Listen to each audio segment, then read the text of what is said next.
আসসালামু আলাইকুম রহমতুল্লাহ হিকমানের ম্যানেজার পক্ষ থেকে স্বাগতম। তো দাখিল ২৬ আমরা আপনাদের যে উসুলে ফিক অংশের সাজেশন নিয়ে আসলাম।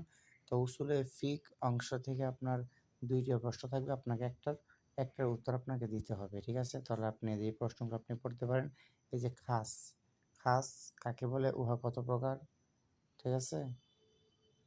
এবং তা কী কী, বিস্তারিত উদাহরণসহ লেখো, এটা আপনি পড়তে পারেন। এরপর হচ্ছে মোতলাক মোকাইয়িদ। এই দেখেন মোতলাক মোকাইয়িদ কাকে বলে? কিতাবুল্লাহ এর মধ্যে বর্ণিত মোতলাক এর হুকুম কি? উদাহরণসহ লেখো। এরপর এখানে আছে আপনার এই যে মোতলাক ও মোকাইয়িদের হুকুম উদাহরণসহ বর্ণনা করো। তো উদাহরণসহ আপনি মোতলাক মোকাইয়িদের এগুলো বর্ণনা করবেন। এরপর হচ্ছে প্রশ্নটা হচ্ছে আপনার এই যে হাকিকি ও মাজাজি, হাকিকি ও মাজাজি এর সংজ্ঞা দাও। হাকিকি কাকে বলে? এটার সংজ্ঞা দিবেন। যে শব্দকে যে অর্থের জন্য গঠন করা হয়েছে, শব্দ যদি ওই অর্থে ব্যবহৃত হয়ে থাকে হাকিকি বলে, আর নয়তো ওই অর্থে ব্যবহৃত না হলে তাকে মাজাজ বলে। এই প্রশ্ন কিন্তু অনেক কমন একটা প্রশ্ন। এই যে হাকিকত কত প্রকার, কি কি, এগুলো বর্ণনা করো, ঠিক আছে?